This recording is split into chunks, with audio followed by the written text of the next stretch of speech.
The landscape of Spanish football has always been marked by passion, rivalry, and occasional controversies.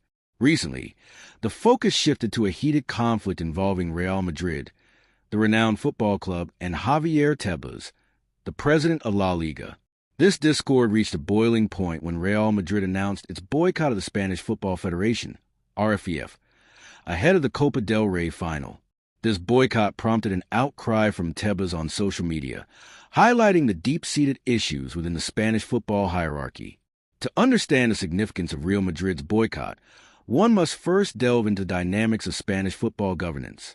The RFEF and La Liga are two pivotal institutions that govern the sport in Spain.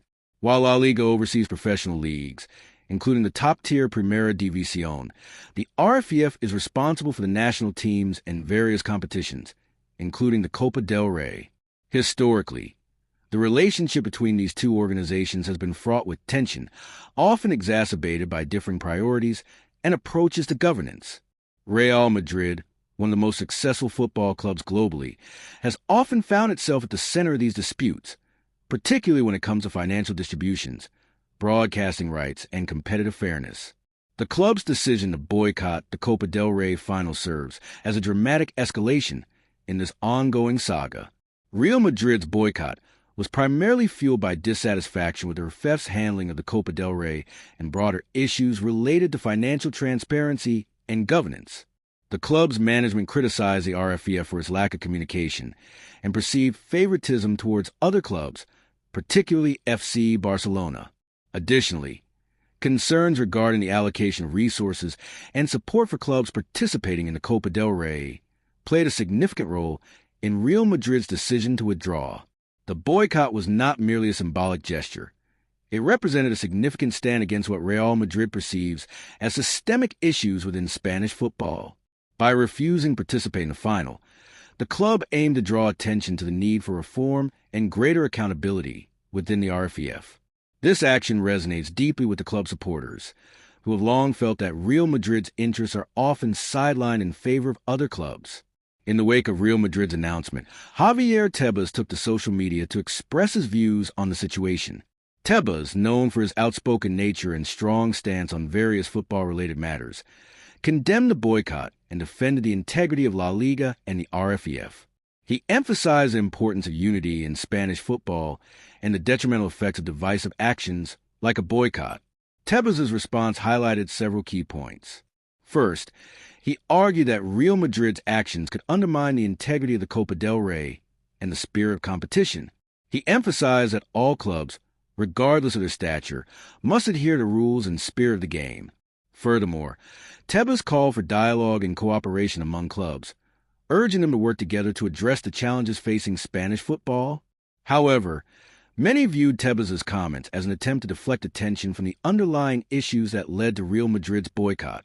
Critics argued that Tebas' defense of the RFEF failed to acknowledge the legitimate concerns raised by the club regarding governance and resource allocation. The tensions between Real Madrid and the RFEF, as well as Tebas' response, cannot be viewed in isolation. They are part of a larger narrative concerning the governance of Spanish football and the ongoing struggles between various stakeholders. The financial landscape of football has evolved dramatically in recent years, with broadcasting rights and sponsorship deals playing a pivotal role in the survival and success of clubs. In this context, the relationship between La Liga and the RFEF becomes even more critical. The two institutions must navigate a complex web of interests, balancing the needs of clubs, the expectations of fans, and the pressures of an increasingly competitive global football market. The recent boycott by Real Madrid underscores the fragility of this relationship and the need for constructive dialogue to address the pressing challenges facing Spanish football. Real Madrid's boycott and the subsequent reactions from Javier Tebas and others raise important questions about the future of Spanish football governance. The incident serves as a wake-up call for both the RFEF and La Liga, highlighting the necessity for transparency, fair competition, and accountability. If left unaddressed, the underlying tensions could escalate, leading to further divisions among clubs and stakeholders. One potential outcome of the situation could be a re-evaluation of the governance structures within Spanish football. Both the RFEF and La Liga may need to engage in meaningful discussions to address the concerns raised by Real Madrid and other clubs. This could involve revisiting financial distribution models, enhancing communication channels, and fostering collaboration among clubs to ensure a more equitable and transparent framework for all stakeholders. Additionally, the response from fans will play a crucial role in shaping the future of Spanish football. Supporters are passionate about their clubs and are increasingly vocal about governance issues. If fan dissatisfaction continues to grow, it could put additional pressure on both the RFEF and La Liga to prioritize reforms and address the concerns of clubs like Real Madrid. The recent boycott by Real Madrid ahead of the Copa del Rey final and the subsequent response from Javier Tebas underscore the complex and often contentious relationship between Spanish football's governing bodies. This incident highlights the pressing need for reform, transparency, and collaboration within the sport. As the landscape of football continues to evolve, it is imperative that stakeholders engage in constructive dialogue to address the challenges facing Spanish football. The future of the sport hinges on the ability of institutions like the RFEF and La Liga to adapt and respond to the needs of clubs, fans, and the broader football community.